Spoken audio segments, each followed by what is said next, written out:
नमस्कार, news India देख रहे हैं आप और आपके साथ मैं हूं सुरभि तिवारी। तो गैंगस्टर चंदन मिश्रा हत्याकांड में लगातार नए खुलासे और गिरफ्तारियां भी हो रही हैं। अब ऐसे में हत्याकांड में बिहार से लेकर पश्चिम बंगाल तक ताबड़तोड़ एक्शन जारी है। पुलिस ने अब तक 5 लोगों को इस हत्याकांड में गिरफ्तार किया, जबकि पिछले कई सालों से चंदन जेल में ही बंद था। लेकिन पैरोल पर बाहर आने की खबर मिलते ही उसकी हत्या की साजिश उसके एक खास ने ही रच दी और पारस अस्पताल में इस हत्या को अंजाम भी दे दिया। आप सोचिए, इसमें पहले तो 5 लोग बताए गए थे, लेकिन एक छठे व्यक्ति का नाम भी सामने आया था, जो कि बाहर यानी पारस अस्पताल के बाहर बाइक लेकर के खड़ा था, ताकि जैसे ही इस हत्याकांड को अंजाम दे दिया जाए और उसके बाद वो इन लोगों की सहायता के लिए आगे आ जाएगा, इन लोगों को साथ लेकर के फरार हो जाएगा और उसके बाद इन लोगों को जश्न मनाते हुए भी देखा गया है। यानी कि दिन दहाड़े जब ये बाहर निकले तो ये खुशी जाहिर करते हुए देखे गए। हालांकि इस वक्त जिस एक मुख्य आरोपी का नाम सामने आ रहा है, बताया यह भी जा रहा है कि वो मुख्य आरोपी बहुत पहले से चंदन मिश्रा का दोस्त है। अब आप ऐसे में ये अंदाजा लगा सकते हैं कि कैसे एक दोस्त अचानक से अपने ही किसी पुराने दोस्त का जाने दुश्मन बन गया और उसके बाद से उसे कैसे मौत के घाट उतार दिया गया। पहले तो उसकी रेकी की गई, यह पता लगाया गया कि चंदन मिश्रा इस वक्त किस अस्पताल में एडमिट है, कब उसकी पेरोल खत्म हो रही है, कब उसे जेल में दोबारा वापस जाने, क्योंकि बेऊर जेल में उसे वापस जाना था अगले ही दिन। एक दिन पहले पारस अस्पताल पहुंचा हुआ था अपने ट्रीटमेंट के लिए, क्योंकि लंग्स में उसे कुछ दिक्कत बताई जा रही थी और जिसकी जांच कराने के लिए वो पहुंचा हुआ था। आईसीयू में चंदन मिश्रा एडमिट था। अब सोचिए जरा कि उसी दौरान पारस अस्पताल में ये 5 लोग बंदूकधारी 5 लोग वहां अचानक आते हैं। उन्हें यह पता होता है कि चंदन मिश्रा किस फ्लोर पर उस अस्पताल में है। वहीं उन्हें यह भी पता होता है कि फ्लोर के अलावा आखिर वो कमरा नंबर कौन सा है। ये उस दौरान की तस्वीर हम आपको दिखा रहे हैं जिस वक्त ये 5 पारस अस्पताल के अंदर आए थे। आप एक एक करके इन तस्वीरों को देख करके समझ सकते हैं कि पहले तो इनकी जो गश्ती हुई थी वो पूरी कर ली गई थी, यानी रेकी पूरी कर ली गई थी। उसके बाद से प्लान तैयार किया गया और सेकेंड फ्लोर इन्होंने पता कर लिया कि चंदन मिश्रा सेकेंड फ्लोर के कमरा नंबर 209 पर है। और वहीं ये 5 लोग उस कमरा नंबर 209 तक पहुंचते हैं, कमरा नंबर 209 का दरवाजा खोलते हैं, गोलियां दागते हैं और फिर यहां से फरार हो जाते हैं। तो फिलहाल देखिए, पटना के अस्पताल में मर्डर करके झूमते हुए निकले तौसीफ बादशाह को लेकर के अब चर्चाएं हो रही हैं कि आखिर ये कौन है। और इसमें एक और नाम सामने आ रहा है, अब हम एक करके आपको ये नाम भी बताएंगे। लेकिन देखिए, पटना के पारस अस्पताल में जिस फिल्मी स्टाइल में मर्डर का वीडियो सामने आया वो हमने आपको दिखाया भी। 5 शूटर अस्पताल के कॉरिडोर में दाखिल होते हैं। सबसे आगे सफेद काली प्रिंटेड शर्ट में एक शख्स, हाथ में पिस्टल, धीमी चाल, भावहीन चेहरा। ना वो मुंह छिपा रहा है और ना मर्डर के बाद भागने की हड़बड़ी दिखाया उसने। शूटर्स को लीड कर रहे इस शख्स का नाम तौसीफ बादशाह बताया गया। आखिर ये तौसीफ बादशाह कौन है, इसकी पूरी कहानी हम आपको बताएंगे, लेकिन थोड़ी और डिटेल इससे पहले आपको दे दें कि देखिए, सबसे पहले तो सवाल यह भी खड़ा होता है कि पटना के अस्पताल में सबसे खौफनाक हत्याकांड को आखिर अंजाम दिया कैसे, क्योंकि जो पूरी प्लानिंग और प्लॉटिंग थी, बताया यह गया था कि इसकी पहले ही प्लानिंग कर ली गई थी। इन्होंने सब कुछ पता कर लिया था और यह पता लगा लिया था कि आखिर ये कौन लोग थे, कहां, कब वो बेऊर जेल से बाहर आया, कब तक उसकी पेरोल है, कब समाप्त होनी है। 17 जुलाई 2025 की सुबह 7 बजे से 6 लोग पारस अस्पताल पहुंचे। उसके बाद से उन्होंने इस घटना को अंजाम दे दिया और उसके बाद फरार होकर के जश्न मनाते हुए भी देखे गए।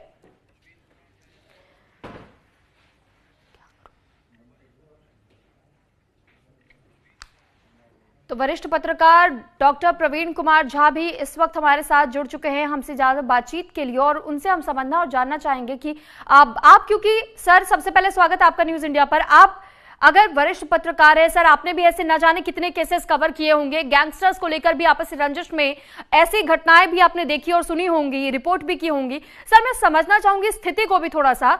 चंदन मिश्रा वाले केस में आखिर ये पूरी प्लानिंग प्लॉटिंग हो जाती है, हत्याकांड को अंजाम दे दिया जाता है, लेकिन पुलिस को भनक तक नहीं लगती।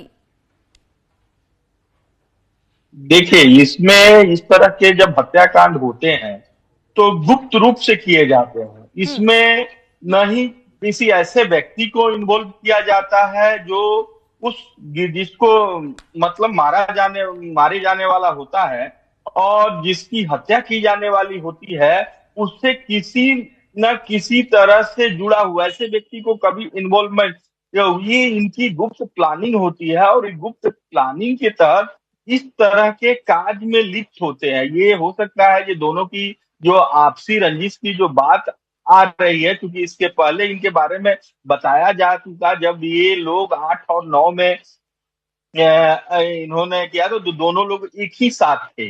लेकिन जब धीरे धीरे इनके बीच क्या हुआ, कैसे हुआ, किस तरह से मनमुटाव हुआ और क्या कारण था कि एक दूसरे से अलग होने के बाद एक दूसरे से हो सकता है कि ये अपने आप को सुपरसीड करने की कोशिश कर रहा हो, जो मैं बड़ा, उसी मैं बड़े के चक्कर में इस तरह के हत्याएं की जाती है। और जहां तक इन हत्याओं के बारे में कहा, जो आपने इस तरह के प्रोग्राम कवर किए होंगे, देखे होंगे, बताए होंगे, तो बिहार के मामले में पहले से ही कहा जा रहा है, पहले से ही देखा जा रहा है कि वहां पे हमेशा अपने आप को सुपरसीड करने की कोशिश होती रही है। चाहे साहबदीन का मामला ले लीजिए, उससे आनंद मोहन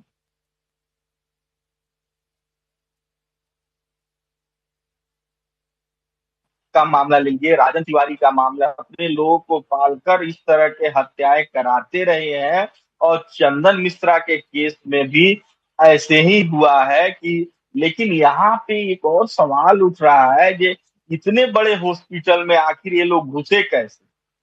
तो वहां पे भी थोड़ी सी पुलिस पर निशाने सवाल कि अस्पताल के प्रशासन पर भी सवाल खड़े किए जा सकते हैं और कहे जा सकते हैं। और तौसीफ सर, ये दो ऐसे नाम जिसमें शेरू सिंह को बहुत घनिष्ठ मित्र बताया जा रहा है चंदन मिश्रा का, और पहले जैसा आपने भी इस बारे में बताया कि ये दोनों तो घनिष्ठ हुआ करते थे एक दूसरे के कई मर्डर्स में भी एक दूसरे का साथ दिया, प्लानिंग प्लॉटिंग भी ये साथ में किया करते थे। लेकिन अचानक ऐसा क्या हो गया इनके बीच में, ये घनिष्ठ मित्रता दुश्मनी में कैसे बदल गई, या फिर महज चंद पैसों का लालच रहा है? देखिए, इसमें इस तरह के केसेस जब भी जी सर, ठीक है सर, आते हैं तो धीरे धीरे हो सकता है। अब में ऐसी कोई भी बात जी जी जी सर बोलिए। हाँ, अभी तक के मतलब जांच पड़ताल में कोई ऐसी बात नहीं आई है जिससे देखा जाए और कहा जाए कि इनके बीच जो मित्रता थी वो शत्रुता में कैसे बदली। हो सकता है, जो मैंने पहले ही कहा, ये इनके बीच कुछ धीरे धीरे मनमुटाव हुए होंगे और उस मनमुटावों के कारण शत्रुता में बदल गई होगी। हो सकता है ये एक दोनों को अलग करने में कोई राजनीतिक साजिश भी हो और उस साजिश के चलते भी दोनों में शत्रुता आई होगी। ये भी इस सवाल में ये भी मतलब एक प्रश्न आ सकता है और एक सवाल आ सकता है, और इस सवाल के बारे में, इस जानकारी के बारे में, और धीरे धीरे इस शत्रु जी ऐसे बदली को एक दूसरे के जान पर उतारे से पहले खतरा हो। तो शेरू सिंह ने क्या किया, चंदन मिश्रा बीमार अस्पताल में भर्ती थे, तो चंदन मिश्रा शेरू सिंह को मरवाने वाले होंगे, तो शेरू सिंह ने चंदन मिश्रा को पहले ही इस घटना को अंजाम दे दिया, जो आप लोगों के सामने, हम लोगों के सामने न्यूज के रूप में, समाचार के रूप में आई। कैसे इस तरह वीडियो जो वायरल हुआ, इस तरह से अस्पताल में 4 लोग पिस्टल लेके घुसते हैं और फिर हत्या करके निकल जाते हैं। आपने अभी दिखाया जो जश्न मना रहे हैं और जश्न भी मनाते हैं, और पुलिस को, चाहे अस्पताल प्रशासन को भी इसकी भनक नहीं लगती है। तो इस तरह के जो घटनाक्रम हुए हैं, उस घटनाक्रम में प्रॉपर प्लानिंग के साथ किया गया है, और ये प्लानिंग कहां से आई है, इसके तह तक जब पुलिस जाएगी, जांच पड़ताल करेगी, तब पता चलेगा जी इस केस में और क्या क्या जिसके तार कहां से जुड़े हैं।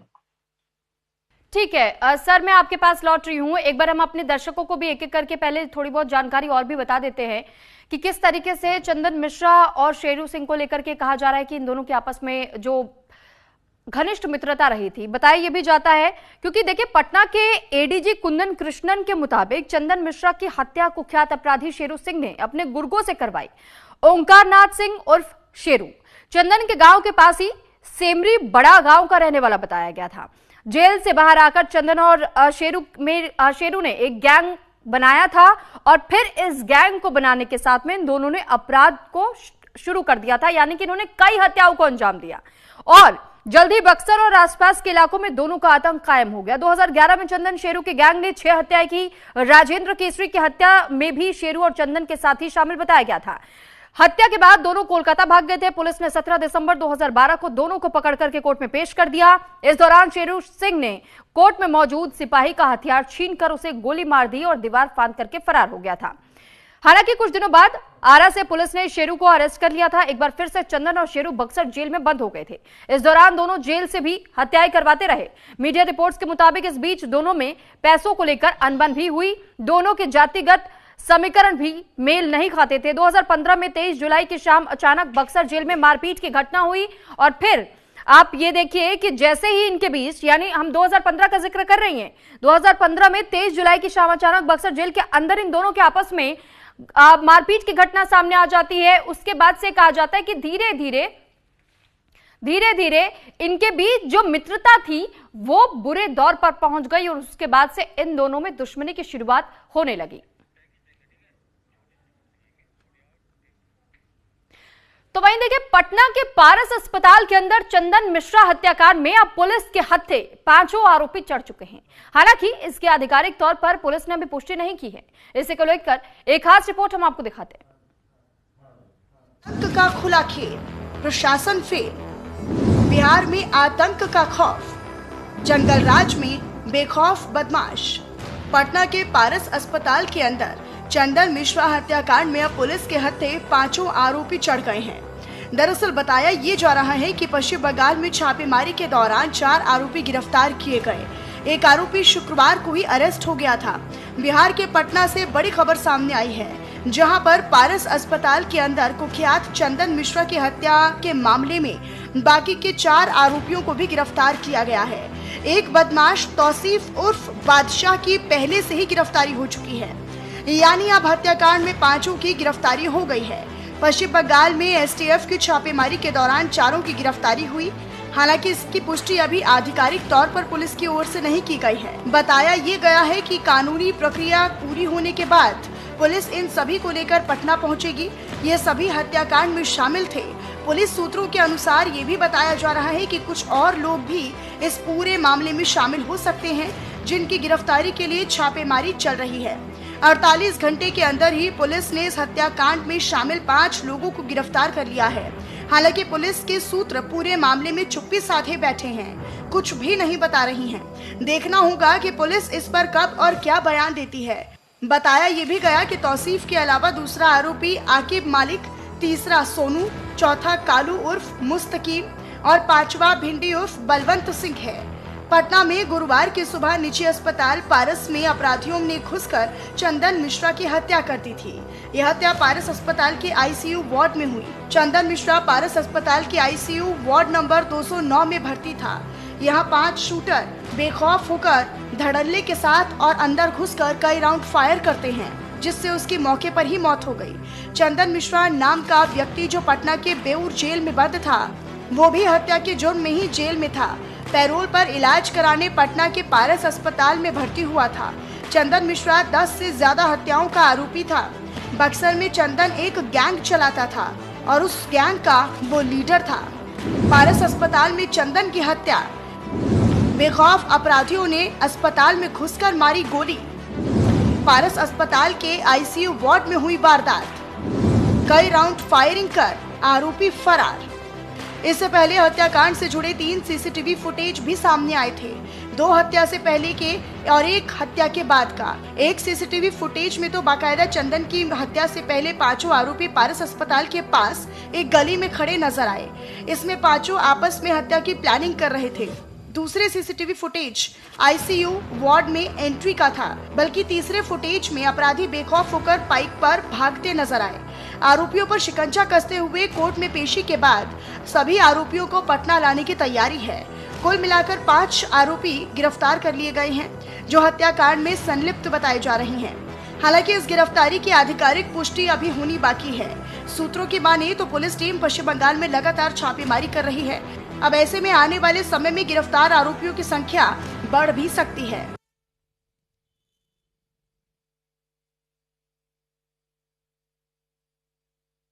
और इस पर हमसे ज्यादा बातचीत करने के लिए डॉक्टर प्रवीण कुमार झा वरिष्ठ पत्रकार जुड़े हुए हैं। साथ ही हमारे इस वक्त रिटायर्ड डीजीपी निर्मल कौर जी भी जुड़ चुकी हैं।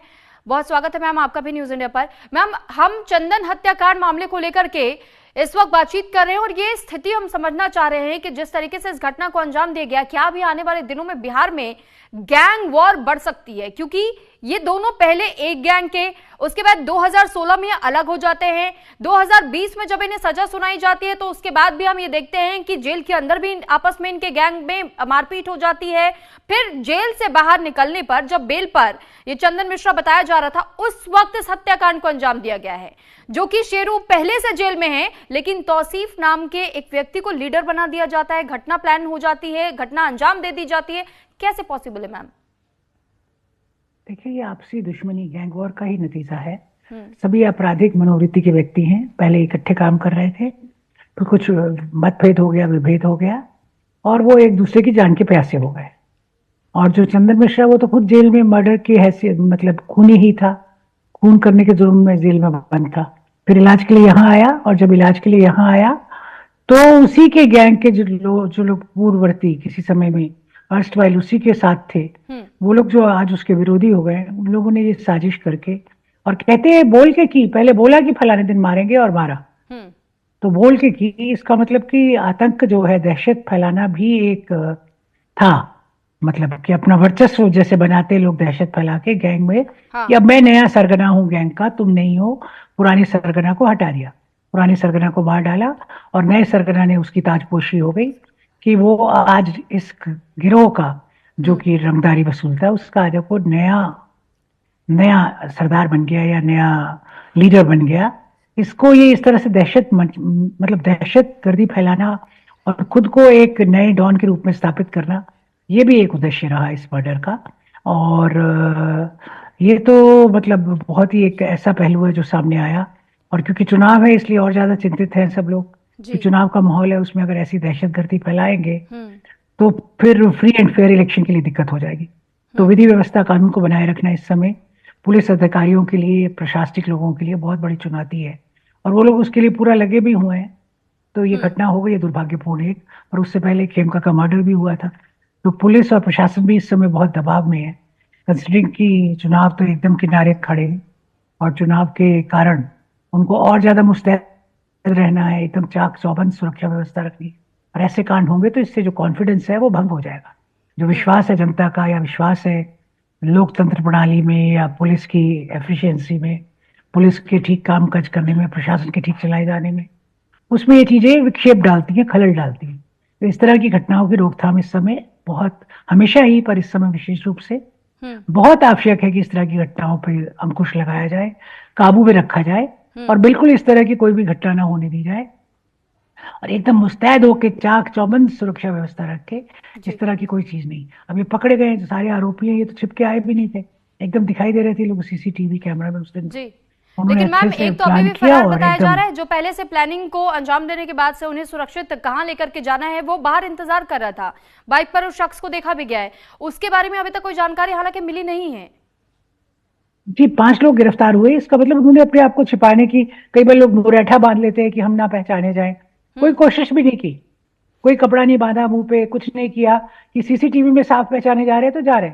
तो मैम, ये प्रयास माना जा सकता है क्या? क्योंकि जिस तरीके से हम इस बात का जिक्र कर रहे हैं कि बक्सर के अलावा और भी कई ऐसे इलाके थे जहां पर इन लोगों का नाम चलता था, दबदबा चलता था, और उसी रकबे को कायम रखने के लिए इन्होंने अपना चेहरा नहीं छुपाया, और ये बताया गया है कि कैसे इनकी मित्रता जो जेल से शुरू हुई, जेल में ही इनकी मित्रता समाप्त भी हो गई, एक दूसरे के जान के दुश्मन बन गए।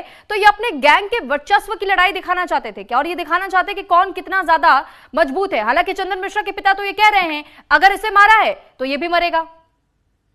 ये तो इनका चलता रहता है, इनकी गैंग वॉर चलती रहती है, दुश्मनियां चलती रहती हैं, एक रकीब है, कब कौन रकीब बन जाता है, कब कौन फरीक बन जाता है, समझ में नहीं आता है। तो ये गैंग्स की तो दुश्मनियां तो लगातार चलती ही रहती हैं, चलती रहती हैं। और एक वो उसने अब इसको मारा, अब शायद इसके गैंग का कोई व्यक्ति उससे बदला लेना चाहे, पर आप देख रहे हैं 5 लोग गिरफ्तार हो गए, एक बड़ी प्रशासनिक सफलता है।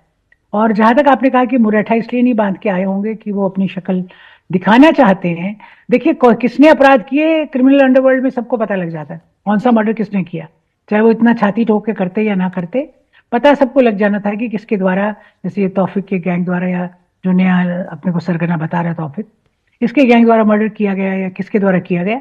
ये तो अपराध जगत में 10 मिनट में ही सब बात फैल जाती है, वो कोई छिपाने वाली बात नहीं है। जितनी अपराध जगत में, जितनी अपराध जगत से जो सूचनाएं आपको ऑथेंटिक प्राप्त होती हैं, उतनी कभी भी प्रेस से, मीडिया से, समाज में, पुलिस के पास जो सूचना संग्रह होता है, सूचनाएं आती है, कभी भी वो उतनी ऑथेंटिक नहीं होती। जो अपराध जगत में या जेल में जो बातें हैं वो मोस्ट ऑथेंटिक होती है, एकदम जेन्युइन होती है। और सच्ची बात अगर आपको जाननी है तो आपको जेल से या अपराध जगत के गुर्गों से ही जाननी पड़ेगी। वही असली घटना का जो ब्यौरा है एकदम सटीक रखते हैं, और पूरी तरह से अगर आपकी वहां तक कोई पहुंच है तो सब घटनाएं, सबका ब्यौरा आपको सच सच मिल सकता है। और जो अच्छे पुलिस ऑफिसर हैं, जो अच्छे भेद लेना जानते हैं, वो इसमें जरूर अमल करते हैं। किसी न किसी को हमेशा ऐसी पैठ बना के रखते हैं, जेल में भी और अपराध जगत में भी, ठीक है, कि क्या हो रहा है अपराध जगत में और क्या होने वाला है, जी मैम, इस सब की सूचना उनको मिलती रहे। ठीक है मैम, मैं आपके पास लौट रही हूँ। डॉक्टर प्रवीण कुमार जी भी हमारे साथ बने हुए वरिष्ठ पत्रकार।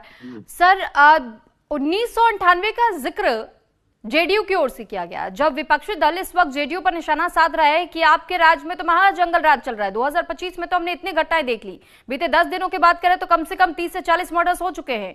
लेकिन वहीं दूसरी तरफ जेडीयू के कई प्रवक्ता है जो कि इस बात का हवाला दे देते हैं और ये याद दिला देते हैं, आपको याद है वो साल जब 1998 के दौर में इसी तरीके से एक अस्पताल के भीतर राबड़ी देवी का शासनकाल चल रहा था और उस वक्त ऐसी घटना हो गई थी।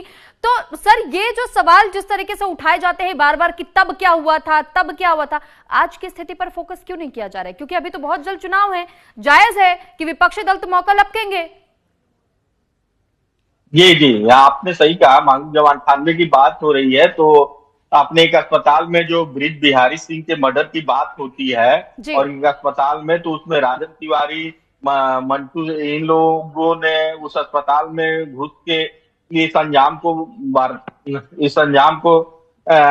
अंजाम दिया था, इस वारदात को अंजाम दिया था। और उस समय क्योंकि बिहार हमेशा से, चाहे लालू जी का राज रहा हो चाहे नीतीश जी का राज रहा हो, हत्याओं का सिलसिला थमा नहीं है। कानून व्यवस्था में वहां सुधार नहीं हुआ है।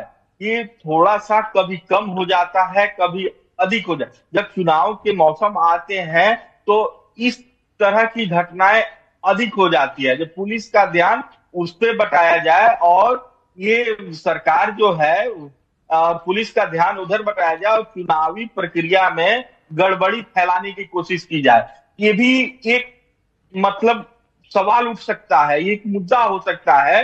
ये अभी 4-6 महीने के बाद बिहार में चुनाव होने वाली है और हत्याएं लगातार बढ़ती जा रही है, तो दूसरी पार्टियां इस पे आरोप प्रत्यारोप लगा रही है। और उन्होंने उसके जवाब में इस तरह के, आपका जब राज था, राबड़ी देवी की जब सरकार थी, तो उस समय ब्रिज बिहारी सिंह की हत्या हो जाती है। और ब्रिज बिहारी सिंह एक बहुत बड़े रसूखदार नेता थे और उनकी पत्नी रमा देवी जी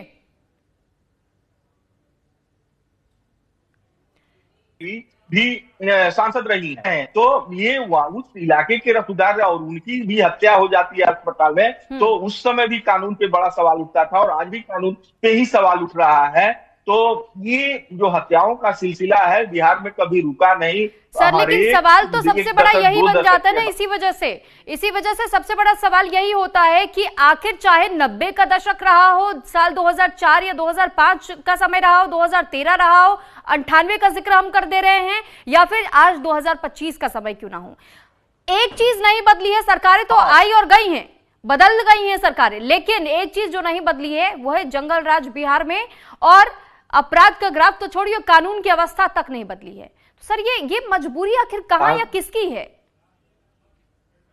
देखिए, ये मजबूरियों की जब बात होती है तो हर एक सरकार जो है, जब भी सरकार बिहार में रही है तो उनके संबंध किसी न किसी आपराधिक प्रवृत्ति या गिरोह से रहे हैं। मैं ये खुल के इस कारण कह सकता हूं कि जब लालू जी की सरकार थी तो उस समय ब्रिज बिहारी सिंह उनके पास थे, साहबुद्दीन उनके पास थे, और जब अभी जो सरकार है तो इनके भी जो मंत्री हैं उनमें भी कुछ लोग हैं जो इस तरह के प्रवृत्ति के लोग हैं, नीतीश सरकार में भी। तो जब इस तरह के प्रवृत्ति के लोगों को आप अपनी सरकार में लगे रखेंगे तो आप पर सवाल उठना लाजमी है। और जब सवाल उठना लाजमी है और कानून व्यवस्था की जब बात होती है तो कानून व्यवस्था कहीं ना कहीं सरकार के अंदर होती है, और जब सरकार के अंदर होती है तो सरकार ही जब उसको जिस तरह से आदेश और निर्देश देगी वैसे ही वो अपना काम करती है। और जी ठीक है सर, हमारे पास क्योंकि समय का अभाव है तो बहुत धन्यवाद आपका। डॉक्टर प्रवीण कुमार झा जी हमारे साथ वरिष्ठ पत्रकार जुड़े, और निर्मल कौर जी रिटायर्ड डीजीपी हैं, आप भी हमारे साथ जुड़ी। बहुत धन्यवाद मैम आपका भी हमारे साथ जुड़ने के लिए और अपनी बात रखने के लिए। तो फिलहाल इस वक्त कई सारे सवाल खड़े हो रहे हैं विपक्षी दलों की ओर से, सत्ता पक्ष पर सवाल उठाए और पूछे जा रहे हैं कि आखिर ये परिवर्तन आएगा या नहीं आएगा कानून व्यवस्था में, लोग सुरक्षित महसूस खुद को कर पाएंगे कभी बिहार में या नहीं कर पाएंगे। तो हर बार सत्ता पक्ष के लोग विपक्षी दलों पर ये ठीकरा फोड़ देते कहते हुए कि राजद की देन है, अगर आरजेडी ने इस बीज को ना बोया होता तो अपराध बिहार में आज इस तरीके से ना हो रहा होता।